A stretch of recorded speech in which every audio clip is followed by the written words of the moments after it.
마가복음 3장 31절부터 마가복음 3장 31절부터 35절까지 함께 읽습니다.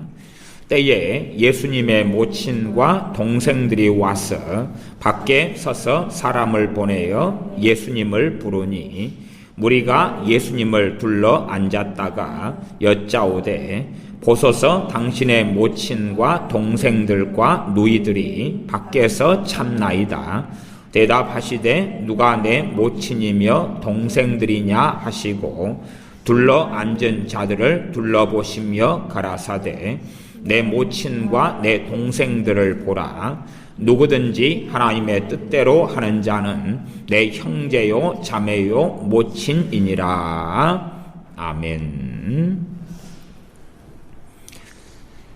많은 사람들, 소위 많은 기독교인들이 생각하기를, 또한 주장하기를, 또한 믿기를 주님을 영접하는 기도 한 번만 하면 모든 것이 끝난다라고 생각합니다.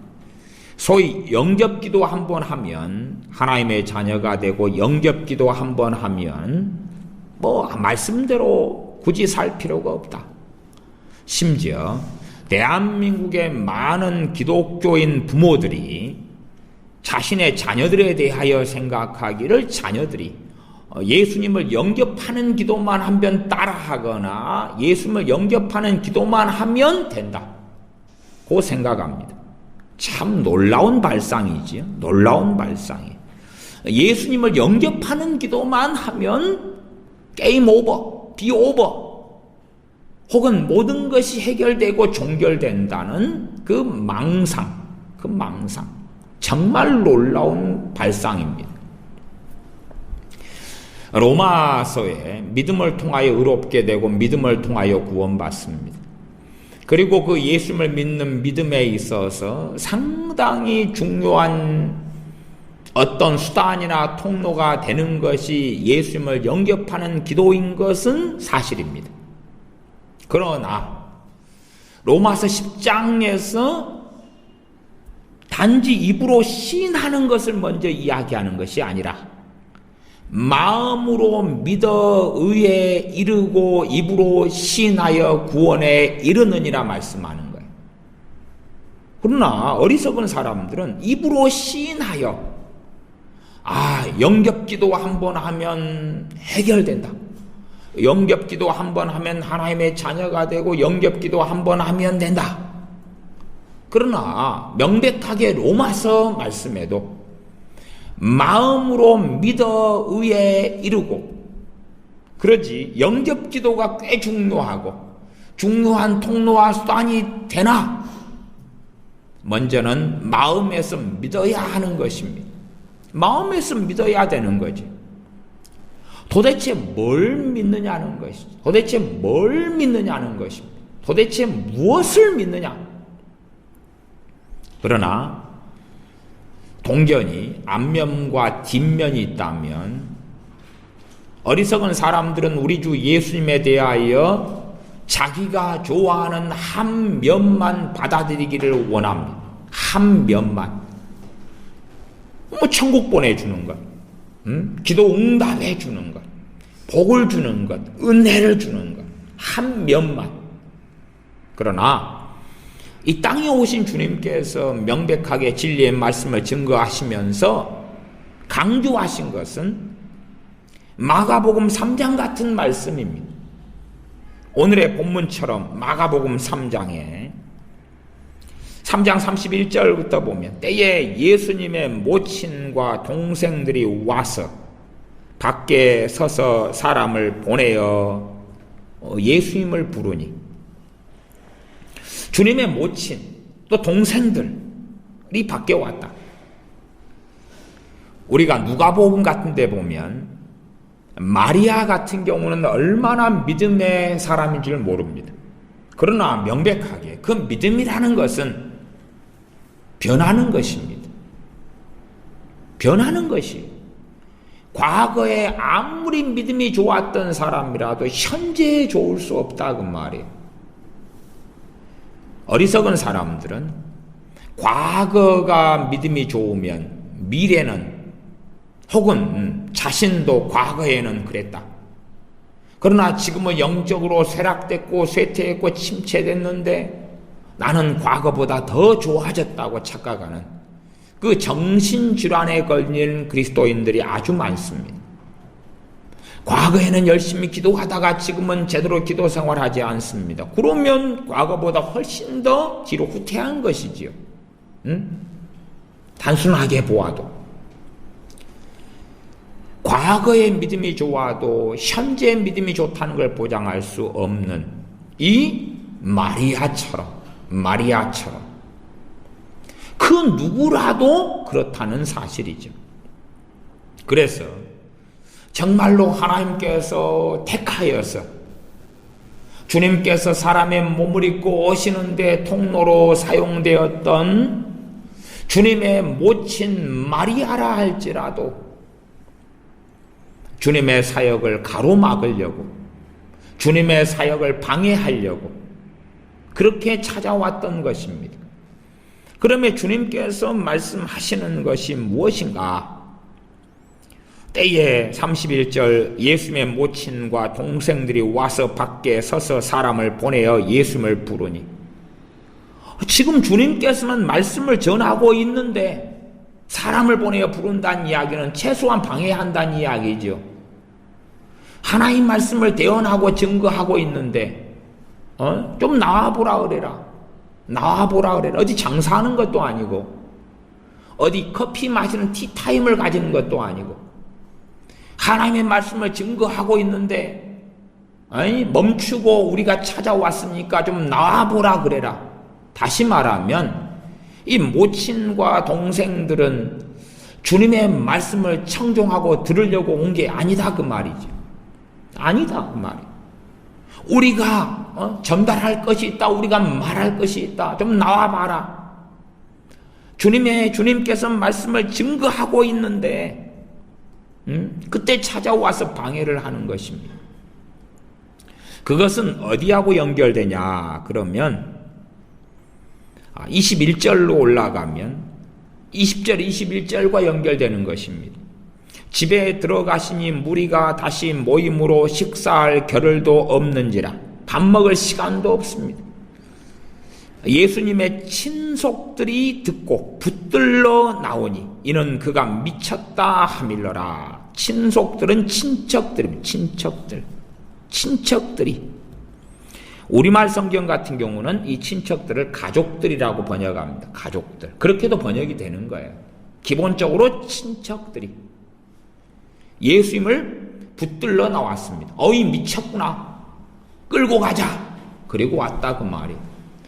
그것과 연결됩니다. 왜? 과거에는 어떤 씨족 중심으로 마을을 형성하고 살았거든요. 가족, 친척, 큰어머니, 큰집, 작은 집 다 모여서 살았기 때문에 더 친족들의 영향력이 강력했습니다. 주님을 붙잡으러 오는 것이에요. 그 연장선상에 마리아와 이 동생들이 온 것입니다.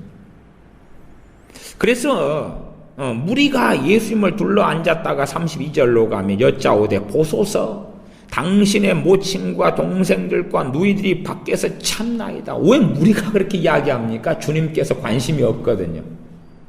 주님이 관심 없으니까 계속 지금 불러달라 그러는 거예요. 그러지 소곤소곤 내가지고 귓속말로 전달된 이야기라면 전달한 사람만 알겠죠. 그러나 계속하여 밖에서 주님의 귀에 들릴 정도로 저 예수 좀 불러달라. 우리는 엄마고 동생들이다. 불러달라고 소리 지르는 그 상황일 수도 있습니다. 그러니까 무리들이 다 알게 된 거예요. 다 알게 되었어요. 그래서 주님이 혹시 모르는가? 아니면 우리가 이해해 줄 테니까 그만 설교하고 그만 말씀을 전하고 좀 나가봐라. 당신 가족들이 왔지 않느냐. 그렇게 무리들까지 주님께 이야기할 정도예요. 당신 모친이 왔고 당신의 동생들 누이들이 찾아왔다. 그러니 가족이 총동원된 거죠. 총동원됐어요. 여동생들 정상적인 마리아와 요셉을 통하여 난 자녀들이지요. 이 천주교는 뭘 믿습니까? 마리아의 동정녀설을 믿습니다. 어떤 동정녀입니까?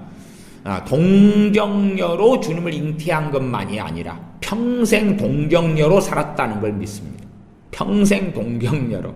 참 코미디죠. 왜 코미디냐 그러면 말씀에 버젓이 나왔는데 그렇게 믿으려니까 여기에 뭘 첨가해야 되겠느냐 그러면 이 동생들과 누이들은 입양한 자녀가 되는 것이죠. 그래야지 이것이 성립할 거죠. 그들만의 해석은 그렇게 되는 것입니다. 얼마나 마리아가 사랑이 많으면 입양하지요. 그러면 아마도 요셉도 입양한 것 같아요. 함께 침실을 사용하지 않는 남편으로 입양했던 것 같아요. 골치 아픈 어떤 것이 되겠지요.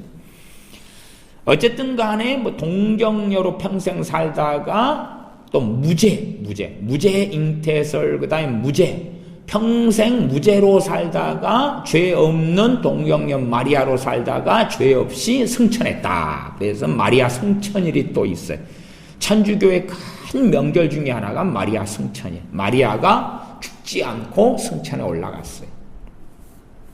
그런 아주 좀 비성경적인 것들을 믿기를 좋아합니다. 왜냐하면 마리아를 하늘 여신으로 만들어야 되기 때문에 그래요. 그래서 하나님의 어머니, 하나님의 영원한 어머니, 단지 임시적으로 이 땅에서의 어떤 육신의 부모로서가 아니라 영원한 어머니로 만들어야 되고 신격화시켜야 되기 때문에 그렇죠.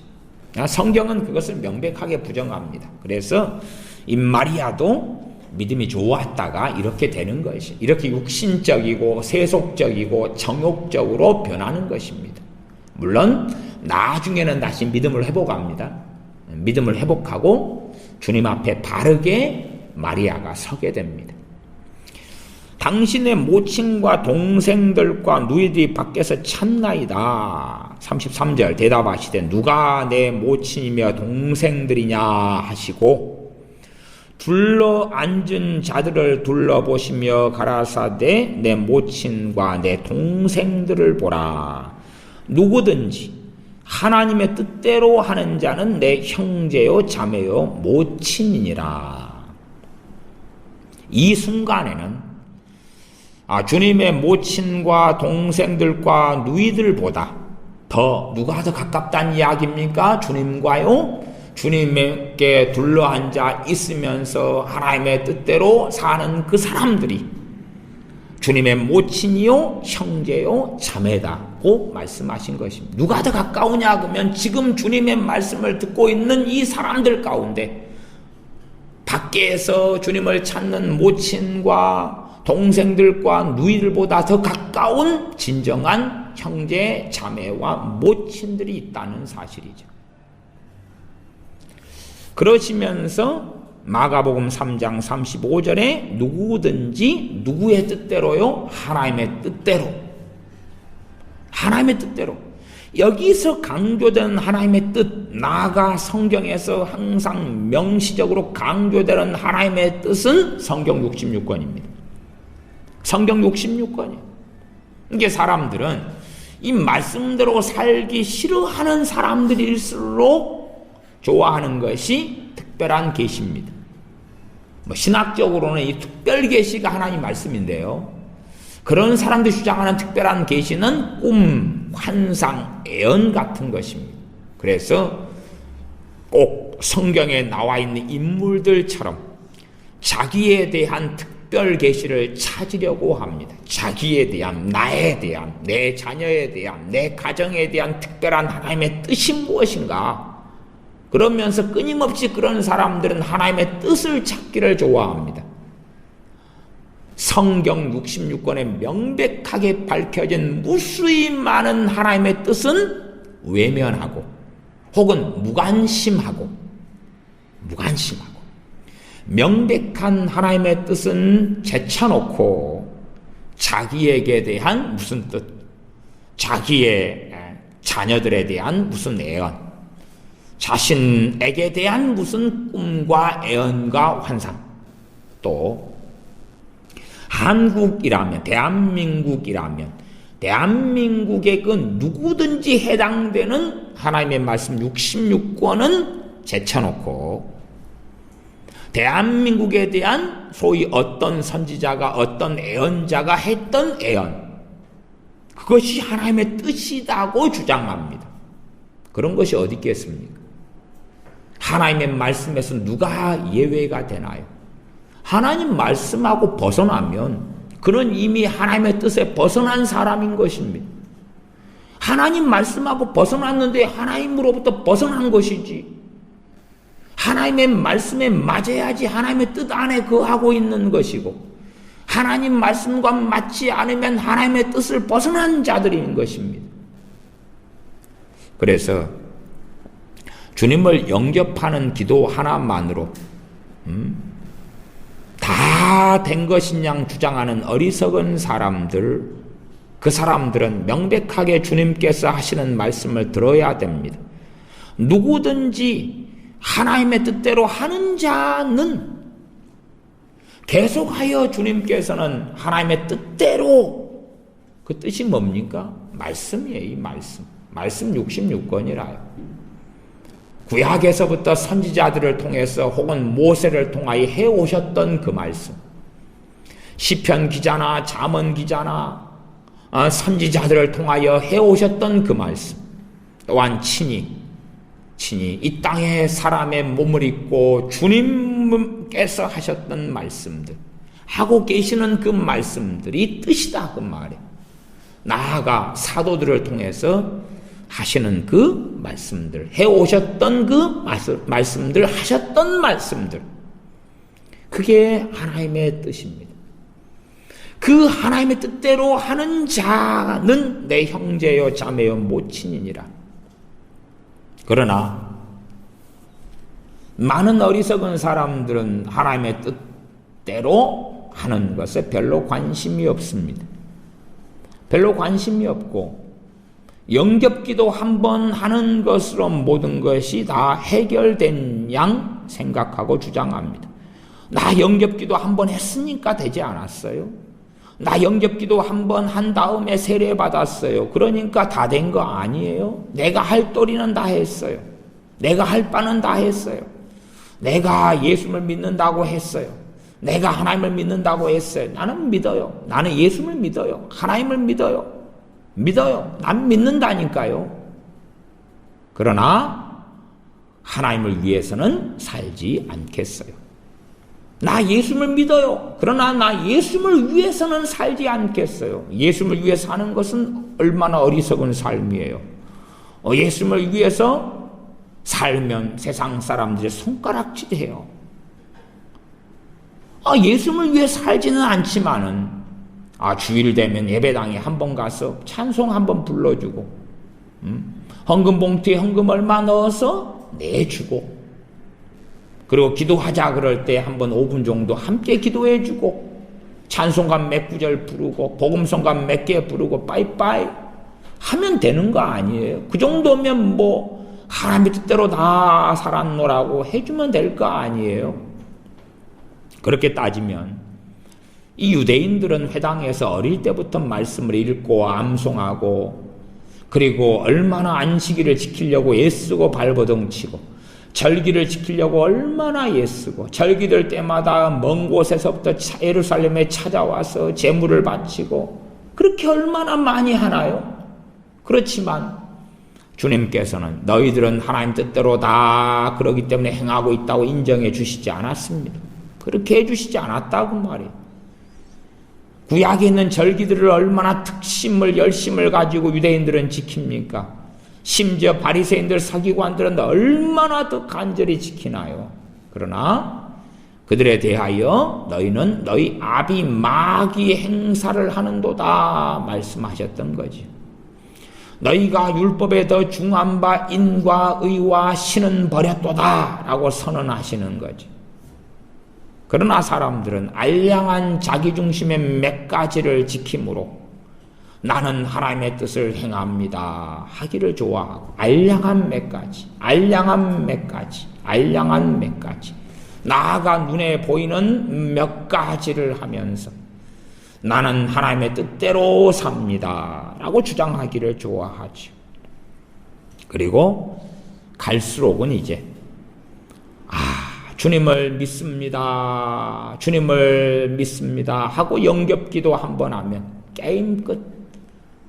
그래서 요즘에 기독교인 부모들은 자녀들에 대하여 영접기도 한 번만 하자, 영접기도 한 번만 하자, 아니면 엄마 아빠 소원은 너희들이 주일날 예배당에 나가는 것이니까 예배당만 좀 나가라, 교회에 좀 나가라, 그러면 엄마 아빠 소원이 없겠다. 교회 나간다고 되나요?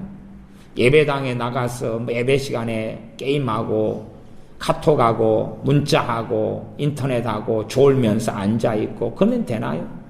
영접기도 한번 하면 되나요? 그래서 로마서도 마음으로 믿어 의에 이르고 말씀하는 거예요. 마음으로 믿어 의에 이르고.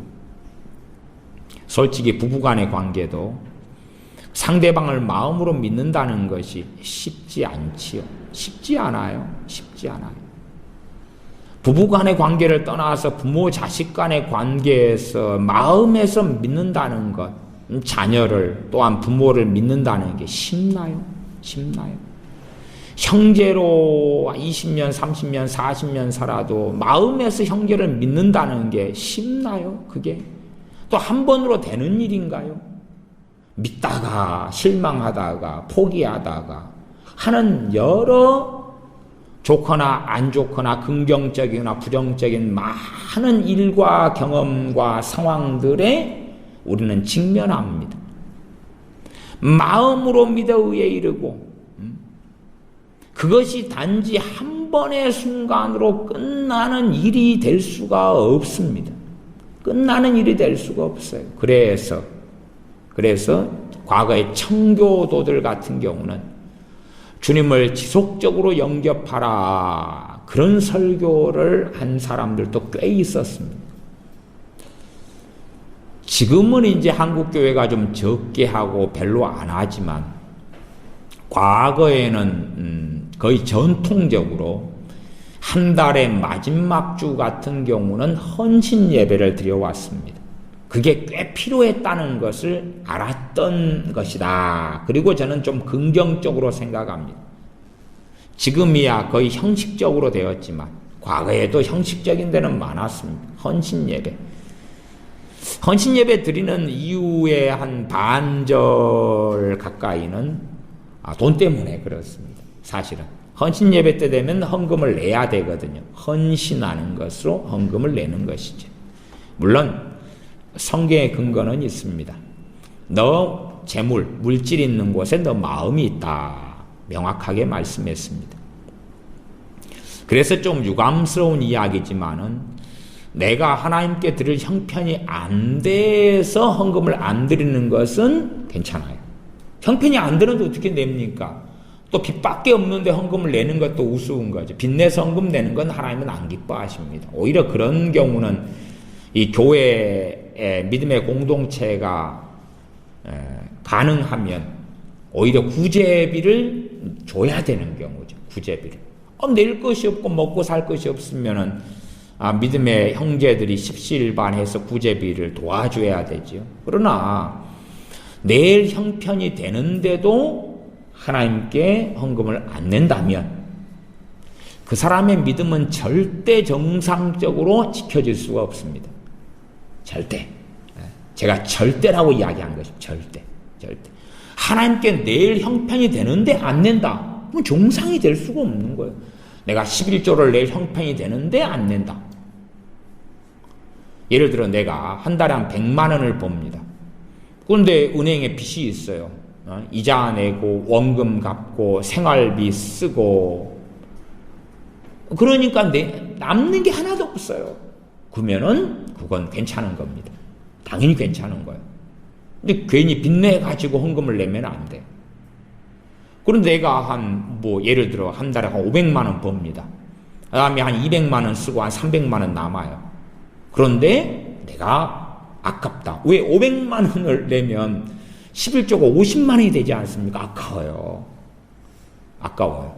내가 50만 원을 버는데 11조 5만 원이면 별로 안 아까워요. 근데 10배 소득이 500만 원이 돼가지고 50만 원 내려면 아깝지요. 아까워요. 그래서 과거에 정말로 저는 어리석다고 봅니다만은 칭찬받았던 사람들이 누구냐 그러면 뭐 백화점왕 워너메이커, 아니면은 대단한 사업가들 가운데 11조 낸 사람도 있죠. 진짜 칭찬받죠. 근데 저는 좀 코믹이라고 봅니다. 코믹이라고 봐요. 100만 원 번 사람이 10만 원을 낼 때는 칭찬을 못 받고, 1조를 번 사람이 1000억을 낸다 해서 칭찬을 받습니까? 정말 대단한 일로 봅니다마는, 그건 칭찬거리가 될 수는 없죠. 주님 앞에서는 100만 원 번 사람이 10만 원 내는 거나, 1조 번 사람이 1000억 낸 거나, 주님 앞에서는 똑같거든요, 그게. 일단은 기본은 같아요, 이게. 그래서 과부의 2렙돈이 그 누구보다도 많은 헌금이자 예물이었다고 주님이 인정해 주신 겁니다. 그러나 이제 우리가 입장을 바꿔서 우리가 100만 원 번 사람에서 1000만 원 한 달에 번 사람이 됐을 때에 1000만 원 벌어서 하나님께 10분의 1의 소득의 11조를 낼 때에 100만 원 내기가 쉽겠느냐 그 말이. 쉽겠느냐. 100만 원 벌어서 11조 10만 원 내고 감사헌금 한 5만 원을 냈다. 그럼 통큰 사람. 그러면은 15%를 하나님께 낸 겁니다. 15%. 그런데 이제 거꾸로 내가 1000만 원을 벌고 11조 100만 원 내고 감사헌금 50만 원을 낸다. 저는 꽤 어렵다고 봅니다. 쉽지 않을 거라. 그렇게 많이 벌수록. 근데 내가 1000억을 벌었는데 그럼 150억을 내놔야 돼요. 이게 과거에 백화점왕 워너메이커 같은 사람은 11조를 냈다고 얼마나 칭송받고 복을 받았다 어쨌다 저쨌다 그럽니다. 그건 정말로 코믹이죠. 블랙 코미디입니다. 우스운 이야기죠. 차라리 주님 앞에 섰을 때에 상급이 훨씬 더 많은 사람들은 적은 소득 가운데 적은 능력으로 주님을 배반치 않고 사랑한 사람들이겠죠. 적은 능력으로. 어리석은 사람들은 그렇게 해서 겉에 보이는 그것을 보기도 하고, 충분히 재물이 있는 곳에 마음이 있다고 말씀하셨는데도 충분히 낼 여건과 형편이 되는데도 안 내는 사람들이 있어요. 그들의 믿음은 정상적으로 유지될 수는 없습니다. 그렇기 때문에 재물이 많은 부자들의 믿음이 정상적으로 유지가 안 되는 것입니다. 부자들 가운데 제대로 하나님께 헌금 생활하는 사람들이나 소득이 많은 사람 가운데 정상적으로 헌금 생활하는 사람들은 별로 없거든요. 그렇게 생각해 보십시오. 100만 원 버는 사람이 예를 들어 주정 헌금을 10,000원을 냅니다. 근데 1000만 원 번 사람도 10,000원을 내요. 1000만 원 번 사람도. 물론 그런 것에 대한 평가는 하나님의 몫입니다. 하나님의 몫. 그러나 그래도 최소한 제가 평가한다면은 100만 원 버는 사람이 주정헌금을 10,000원 내고 1000만 원 버는 사람들이 10,000원 냈을 때에 저는 100만 원 낸 사람들의 10,000원은 1000만 원 버는 사람들의 10,000원보다 10배 이상의 값어치가 있을 거라. 주님 앞에 섰을 때는 저는 그렇게 평가합니다. 주님의 평가는 더 놀라우실 거라. 그렇게 저는 봅니다. 어쨌든 그런 것은 주님 앞에 섰을 때 보는 것이지만, 재물이 많은 사람들은 그 재물 때문에 가시덤불 땅처럼 재리의 유혹과 돈을 사랑함 때문에 반드시 대다수의 사람들이 걸려 넘어지고 말 것입니다. 어쨌든 한 번의 영접기도로 되고 끝나는 상황이 아니라 주님께서는 끊임없이 강조하셨던 것이 뭐냐 그러면 하나님의 뜻대로 사는 것을 강조하셨습니다. 반석 위에 집을 지은 지혜로운 사람은 말씀을 듣고 준행하는 자니 또한 100배, 60배, 30배의 열매와 결실을 거두는 사람은 말씀을 듣고 인내로 지켜 결실하는 자다. 천국에 들어가는 사람은 하늘에 계신 하나님의 뜻대로 행하는 자가 들어간다. 그것이 하나님의 백성이라고 하는 사람들이 들어야 될 말씀입니다. 그래서 주로 불신자들에게는 주 예수님을 믿으라 하고 전합니다. 불신자들은. 그러나 이제 믿는 사람들이거나 하나님의 백성이라고 하는 유대인들에게는 그와 다르게 말씀을 전합니다. 회개하라. 천국이 가까웠느니라. 회개하라 그러는 거죠. 회개하라. 그러니 기본적으로 불신자들이 듣게 되는 말씀하고 하나님의 백성이라고 하는 유대인이나 혹은 그리스도인들이 듣게 되는 말씀은 다른 것입니다. 다른 것.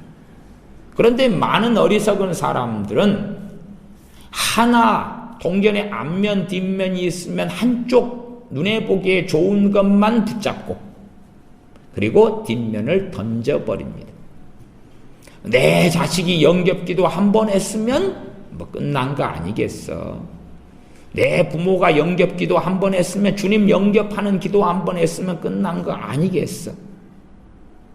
주님을 영접한다는 것은 최소 성경대로 한다면 두 가지입니다. 첫째는 마음에서 믿어야 되고 단지 입으로 따라하는 신용을 해서 되는 게 아니라 마음에서 믿어야 되는 것입니다. 마음에서 믿어야 돼. 주 예수님을 누구로 믿습니까? 주여 하니까 자기 주님, 자기 주인, 자신의 왕, 또한 자신의 구원자. 주와 그리스도입니다. 주와 그리스도. 그리스도는 누구로 기름 부음 받은 것입니까? 우리의 구세주로, 또한 우리의 주님으로. 그리스도 안에 같은 의미들이 그 안에 내포되어 있습니다. 하나님께서 그 아들을 기름 부어 세우셨습니다. 우리의 주와 구주가 되게 하시려고. 그럼 마음에서 믿어야 되는 거죠. 주님이 내 주인이시다는 것을. 내 생사화복이 모든 권세가 주님께 있다는 사실을. 내 인생과 내 삶에 대한 주권이 주님께 있다는 사실. 그리고 그 주권이 주님께 있다는 것을 마음에서나 입으로나 다 시인하는 것을 그걸 헌신이라고 그럽니다. 그래서 과거의 헌신 예배를 자주 한 달에 한 번씩은 드려왔던 한국교회의 전통이 있었습니다.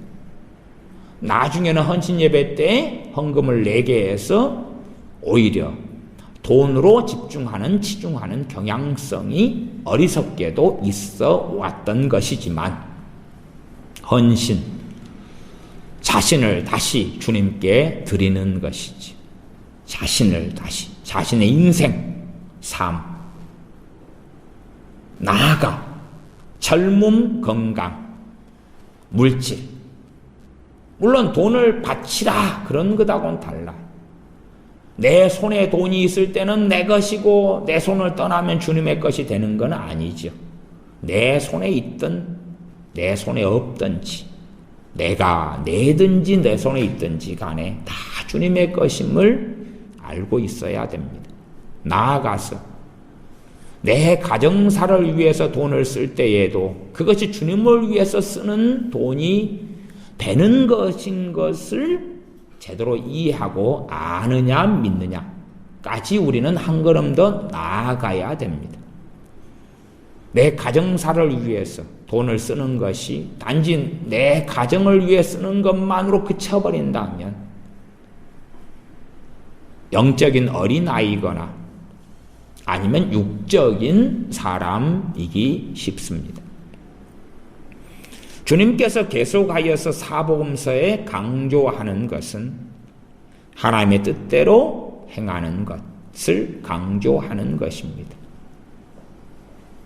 이 성경 말씀에도 꼭 자기들이 듣고 보고자 하는 한쪽만 잘라내고 도려내서 그래서 한국교회는 이제는 사람들을 종교적으로 모집하기를 좋아하는데 그것은 영접기도 한 번 하면 되는 것이고 거기에 플러스 얼마의 헌금만 가지고 주일날 들락거리면 구원받고 천국 가는 티켓을 주는 것처럼 그렇게 점점점 해버리고 맙니다. 일본 같은 데도 그렇게 한다고 들었습니다. 일본의 많은 교회들도 영접기도 한 번 하고 주일날 들락거리면 무조건 천국행이죠. 무조건 천국행. 그러면 하나님을 두려워할 이유가 어디 있습니까? 하나님을 경외할 이유가 없는 거죠. 하나님과 맞짱을 뜨거나 하나님과 동등됨을 취하는 거죠. 내 인생은 나의 것, 하나님은 알아서 하시지만 내 인생에는 간섭하지 말고 관여하지 말고 터치하지 말아달라. 내 인생은 내 거다. 내가 원하는 대로 살겠다. 대신 하나님 계시다는 것 정도는 인정해 드리마. 예수님께서 이 땅에 오셨다는 것 정도는 인정해 드리마. 그래서 요즘에는 그 동의 또한 인정 이것과 믿음이라는 단어를 같이 씁니다. 참 코미디지요. 저기 새물결 선교회 여주봉 목사님 책에도 보면 믿음이라는 단어를 뭘로 설명하냐면 동의라는 단어로 믿음을 설명합니다. 책에 그렇습니다. 책에 그냥 웃습니다. 동의는 믿음이 아닙니다. 동의가 어떻게 믿음이 됩니까? 믿음이 되는 과정은 될 수가 있어요. 과정은. 우리가 밥을 할 때는 과정이 있죠. 과정이. 쌀을 씻고 물을 붓고 솥단지에 앉히고 불을 붙이고 충분히 끓고 뜸을 들이고 그 다음에 쌀이 밥이 되는 것입니다. 그런데 쌀을 씻는 것 자체가 밥은 아니에요. 아니면 물을 붓는 것이 밥은 아니에요. 밥이 된 건 아니에요. 동의하는 것, 그건 믿음 아니에요. 어떻게 그게 믿음이 됩니까? 그리 되면 큰일이 나는 것입니다. 근데 이제 점점 많은 기독교인들은 동의하는 것을 믿음이라 그럽니다. 내가 믿는다 그럴 때에 믿음대로 사는 것이에요. 믿으니까 믿음대로 살지. 사실은 결혼도 그런 것 아니겠습니까? 청춘 남녀가 만나서 결혼으로 가려면 반드시 상대방을 믿어야 되는 것이. 상대방에 대한 믿음 없이 결혼한다는 것은 이상하잖아요. 이상하는 거예요. 상대방의 사랑을 믿고 또 내가 상대방을 또 사랑하는 것을 믿고 믿음 속에서 결혼하는 거예요. 근데 내가 주님을 믿는데 주님의 말씀대로는 안 살겠다. 혹은 관심이 없다. 그것이 어찌 믿음이냐 그 말이에요. 그건 믿음이 아니에요. 믿음이 될 수가 없어요. 내가 하나님을 믿는다. 그런데 그 믿음이란 하나님이 계신 것을 동의해 준다. 그리고 하나님의 뜻에는 관심이 없다. 관심이 없다. 하나님과 입장을 바꿔놓고 생각해 보세요. 그런 사람을 하나님께서 나를 믿는 자로 인정해 주시겠느냐. 그래서 야고보서 말씀이 행함 없는 믿음은 죽은 것이라. 그 죽은 그 믿음으로 그 사람의 영혼을 구원할 수 있겠느냐? 구원할 수 없다. 이것이 믿는 자들에 대하여 써진 서신이라 그 말이에요. 로마서도 믿는 자들을 위하여 쓰여진 서신은 같이 동일하게 맞으나 그러나 복음에 대하여 또한 믿음에 대하여 더 자세히 처음에 출발부터 나아가 인류의 타락부터 계속하여 말씀이 전개된 것이 로마서예요. 특별히 마가복음, 마태복음, 누가복음 등도 하나님을 믿는 유대인들에게 주님께서 말씀하시는 거예요. 믿는 자들에게. 공통점입니다. 지금의 이방인으로서 믿게 된 우리들이나 본질적으로 택함받은 유대인으로서 하나님을 믿는 자들에게나 동일하게 말씀되어졌다. 그렇게 이해하면 좋습니다. 그래서 그들이 하나님을 믿는데 유대인들이 말씀대로 사는 것, 하나님 뜻대로 사는 것은 무관심하다 그 말이에요. 그러면 주님께서는 그들에게, 믿는 그들에게 하나님의 뜻대로 해야 된다 말씀하시죠. 하나님 뜻대로 해야 된다. 뜻대로 행해야 된다.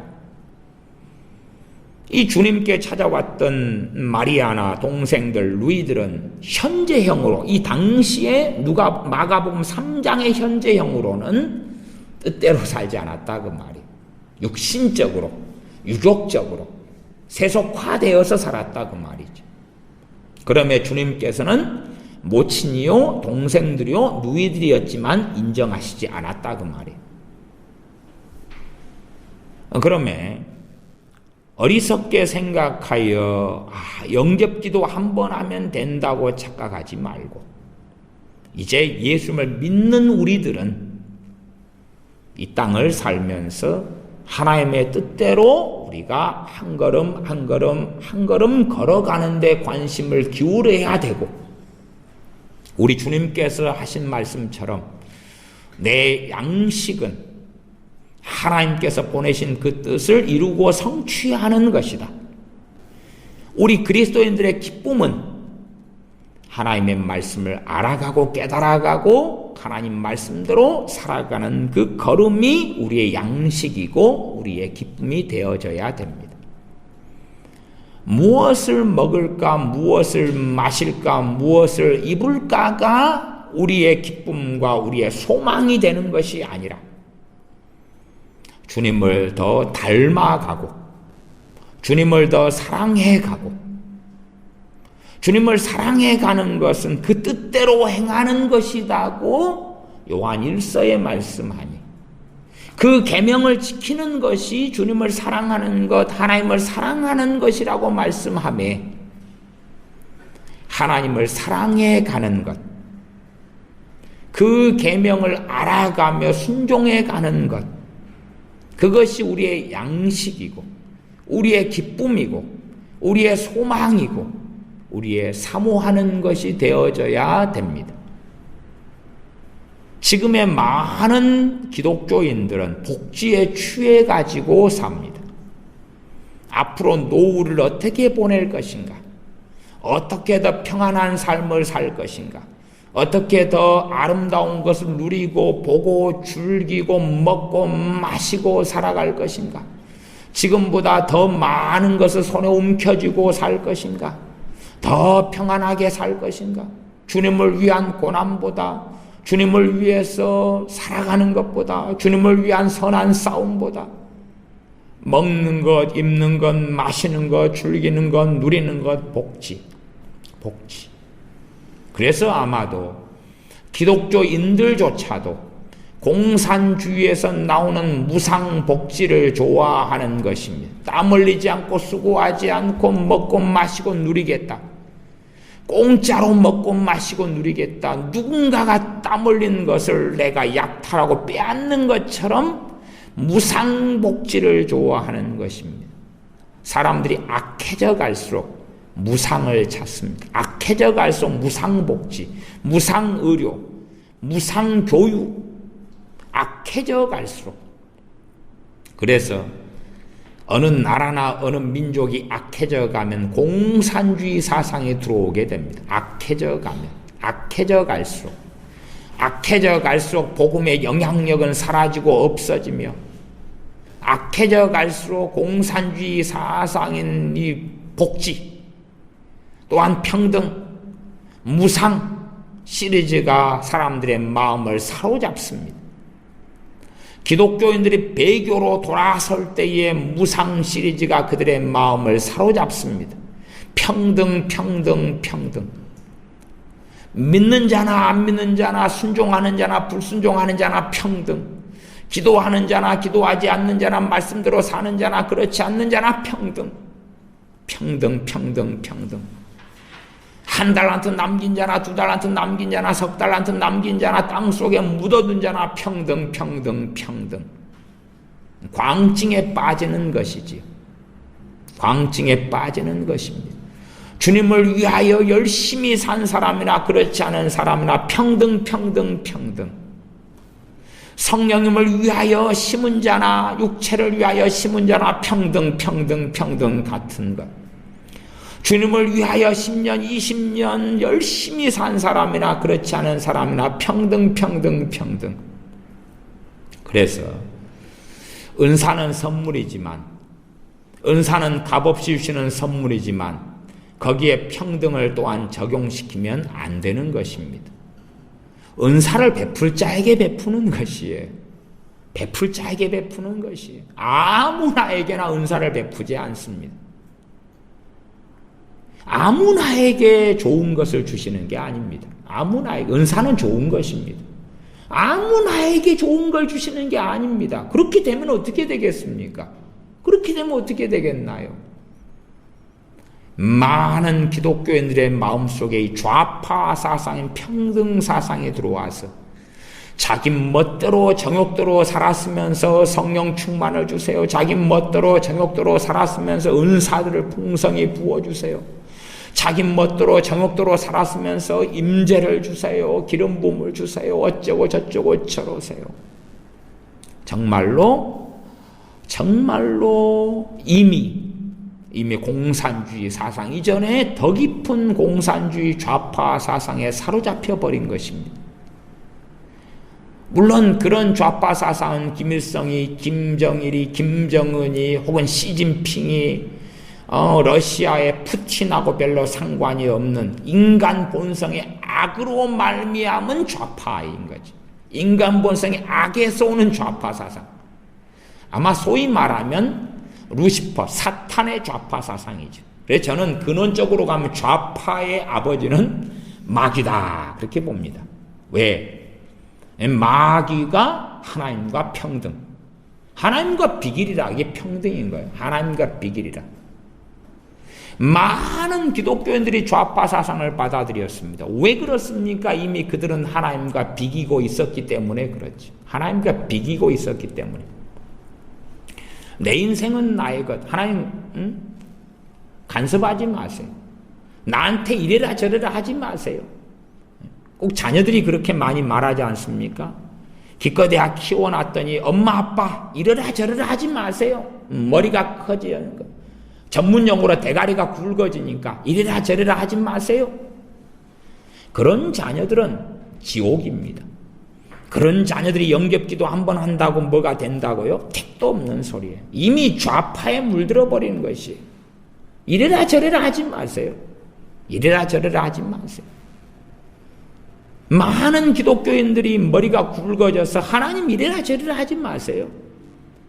하나님 뭐 주정헌금 얼마 던져줄게요. 주일날 예배당에 참석해서 뭐 노래 한번 불러주고 졸면서라도 설교 시간에 앉아 있어 줄게요. 이래라 저래라 하지 마세요. 내 인생은 나의 것. 내 인생을 즐기고 열심히 살고 부족한 것이 있으면 달라고 기도해주고 그리고 이제 내 인생 열심히 살다가 지나면 천국에 보내주시면 되지. 내 인생은 나의 것. 내 인생은 나의 것. 과연 한국의 기독교인들 가운데 자기 인생이 자기의 것이 아닌 사람이 얼마나 될까요? 인생이 자기의 것이 아닌 사람이 얼마나 될까요? 주님의 피로 사신 교회인 것처럼 주님의 피로 우리를 사셨을진데 우리의 인생과 삶이 주님의 것인 사람은, 하나님의 것인 사람은 얼마나 될까요? 우리는 끊임없이 우리의 주인이 주님이시며 하나님이신 것을 시인하고 인정하며 마음으로 믿어야 됩니다. 그것을 헌신, 재헌신이라고 그럽니다. 헌신, 재헌신. 헌신, 재헌신. 1차 전도 여행 때 사도 바울과 바나바의 1차 전도 여행 때에 마가 요한이 따라갔습니다. 마가 요한이 따라갔어요. 그러면 우리가 생각해 보면 바나바 사도와 함께 지내고 사도 바울과 함께 지냈으니까 얼마나 복됩니까? 그러나 마가 요한이 변화됩니까? 변화되지 않습니까? 변화되지 않은 채 힘들다고 너무 고통스럽고 고난스럽다고 그만두고 자기 맡은 소임과 선교 사역에서 돌이켜서 가버립니다. 돌이켜 가버려요. 사람들은 생각하잖아요. 주님을 위해 살아가면 너무 행복해요. 너무 좋을 거예요. 그런 사람들은 소설을 쓰고 있는 것입니다. 주님 위해 살아가면 해피엔딩이에요. 주님 위해 살아가면 복지가 책임져져요. 주님 위해 살아가면 돈이 들어와요. 주님 위해 살아가면 떵떵거려요. 주님 위해 살아가면 행복하게 해줄 거예요. 주님 위해 살아가면 건강을 책임져 줄 거예요. 하나님의 사람인 디모데가 자주 나는 비위, 위장병과 병으로 고통스러워했다는 것을 디모데 전서를 보면 압니다. 후세에 나오나요? 전서에 나오나요? 디모데에게 사도 바울이 보낸 서신을 보면 알 수가 있죠. 그래서 포도주를 자주 써라고 이야기하죠. 그 믿음의 사람이며 주의 종인 디모데도 자주 나는 비위는 위장병을 비위라 그러면 비위와 병 그렇게 나와요. 그렇죠? 단지 위장병 하나만이 있는 게 아니었어요. 그러니까 말씀대로 살며 주님을 위하여 사는 디모데라 할지라도 이 건강이 반드시 유지됐던 건 아니라 그 말이에요. 사도 바울도 안질 때문에 고통을 받았다는 것을 압니다. 그래서 갈라디아 교인들이 할 수만 있었으면 눈이라도 뽑아 주었을 것이라고. 왜? 눈 때문에 사도 바울이 복음 사역을 하며 살아갔을 때에 고통받은 것을 갈라디아 교인들은 보았기 때문에 그러지요. 그런데 주님을 위하여 좀 얼마 살아가면 돈을 주실 거야, 명예를 주실 거야, 행복을 주실 거야, 건강을 주실 거야. 이런 착각 속에 사는 사람들이 한국 기독교인들의 대다수더라. 그게 사실은 자기가 주인인 거죠. 이미 공산주의 사상, 하나님과 비길이라 평등, 하나님과 나는 동등해. 그래서 어떤 바보들은 이 땅에 나 혼자만 있었어도 나를 위하여서 주님은 십자가를 지셨을 것이다. 그렇게 주장하는 거예요. 이 땅에 나 혼자만 있었더라도. 그러면 아담과 하와만 있었을 때 주님이 이 땅에 오셨나요? 아니면 가인과 아벨이 태어났을 때 주님이 오셨나요? 셋이 있었을 때 죽기 전에 주님 오셨나요? 아브라함이 있었을 때 죽기 전에 주님 오셨나요? 노아의 시대 때 노아 죽기 전에 주님이 이 땅에 오셨나요? 수천 년 동안 주님은 오시지 않았다 그 말이에요. 때가 참해 2000년 전에 오셨다 그 말이에요. 정말로 어리석은 사람들. 그래서 주님과 자기가 비기기 때문에 자기 혼자 있어도 주님이 십자가를 지셨을 것이다. 망상을 떠는 사람들. 그리고 그렇게 설교하는 목회자들. 저는 그런 사람들을 정신병에 든 사람이나 미치광이라고 이야기하는 거죠. 미친 사람들. 설교 시간에 하나님의 말씀을 빙자해서 당신들과 주님은 값어치가 같다고 비긴다 라고 저울대에 올려놓아서 저울 수평이 맞다고 주장하는 미치광이들이 목사들 가운데 가득하더라. 그러면서 설명하는 것은 그렇게 주님의 사랑은 크다. 그 결론으로 가죠. 미치광이 집단들. 그러면 사사시대의 주님이 사람의 몸을 입고 성육신 하셨어야 되거나 다윗 시대에 오시거나 포로기 시대에 오시거나 아니면 모세 시대에 오시거나 그렇게 왜 안 하셨나요? 선택한 이스라엘 백성들이 죽고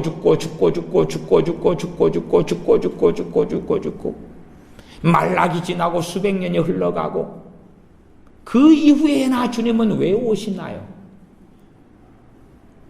어리석죠. 정말로 어리석은 사람들이 많습니다.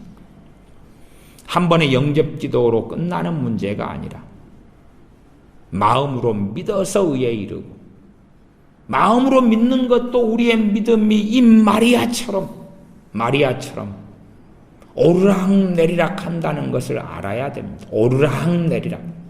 심지어는 뒤로 물러가 침륜에 빠지게 되는 사람도 아주 많습니다.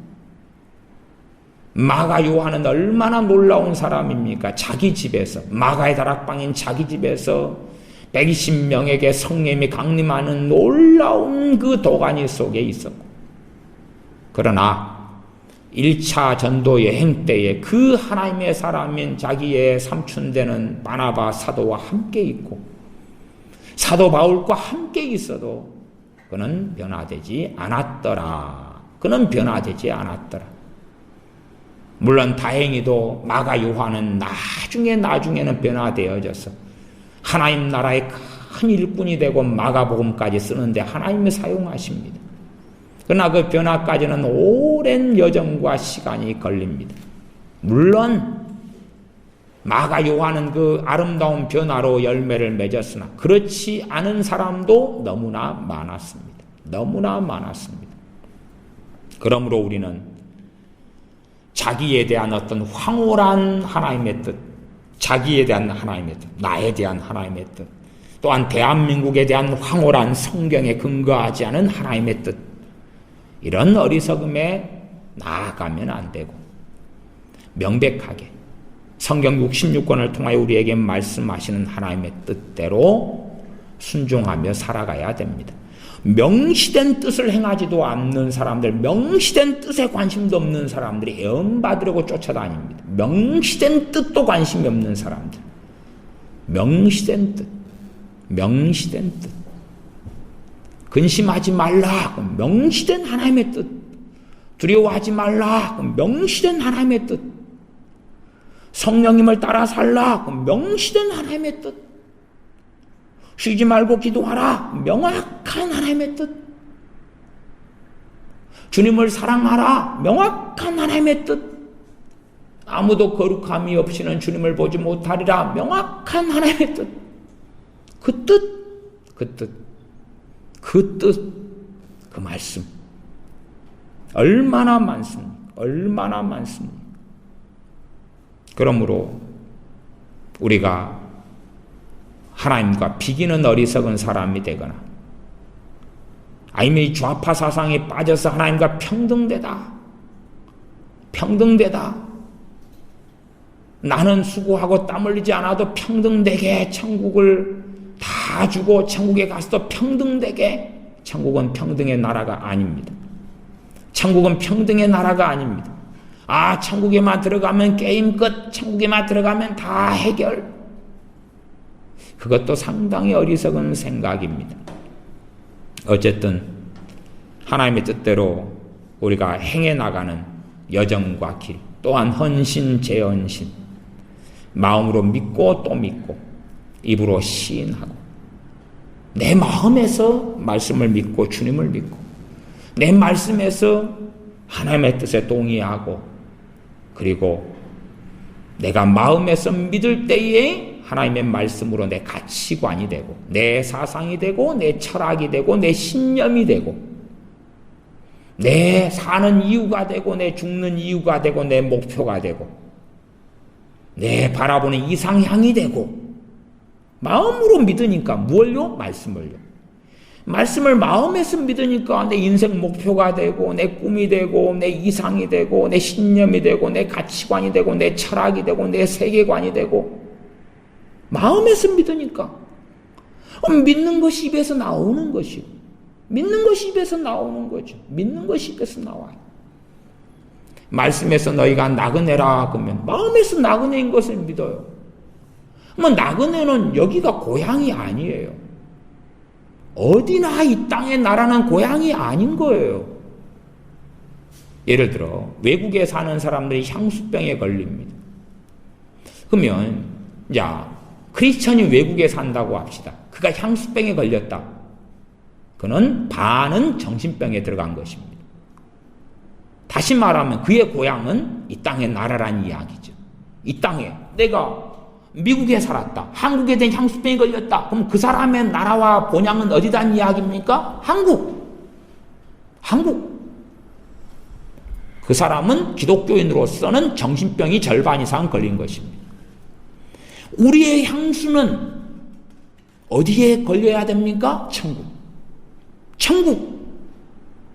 하나님 말씀을 믿는다면 우리는 끊임없이 천국을 사모하고 살다가 그 어디에 있든지 간에 천국의 향수병에 걸린 사람으로 살다가 천국에 돌아가는 것입니다. 안 그러면 생각해 보십시오. 자, 죽은 다음에 천국에 갔어요. 천국에 갔어요. 근데 천국에서 한국에 대한 향수병이 걸리는 거예요. 자, 천국에 갔으면 한국에는 더 이상 갈 수 있어요, 없어요? 영원히 못 가지요. 영원한 향수병에 걸리는 거예요. 어디에 대한 향수병이요? 천국에 대한 향수병에 걸리는 거예요. 솔직히 아직까지 아무도 천국에서 살아보진 못했잖아요.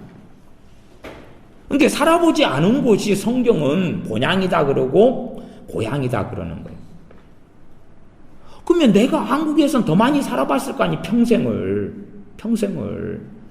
이민 간 사람이라 그러면 그래도 이민 간 그 나라에서 꽤 살았다 할지라도 어릴 때부터 살았던 한국에 대한 동경, 이상, 자기가 살았던 바닷가, 들판, 산, 꽃,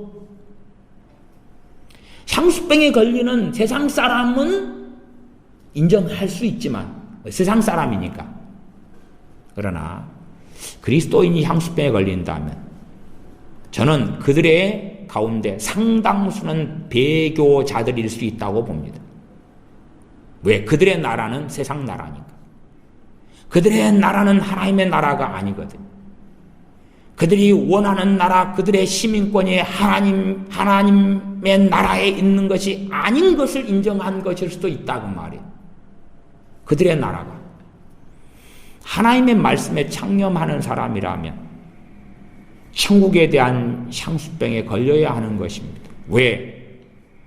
내 아버지가 계신 곳이 내 육신의 부모가 아니라 내 영의 아버지가 계신 곳이 내 고향이기 때문에, 나를 위하여 생명을 주신 주님께서 계신 곳이 내 영원한 고향이기 때문에, 하나님의 말씀을 마음에서 믿는 사람들이라면, 그리고 말씀을 먹고 사는 사람들이라면 천국에 대한 향수병이 걸려야 하는 거지.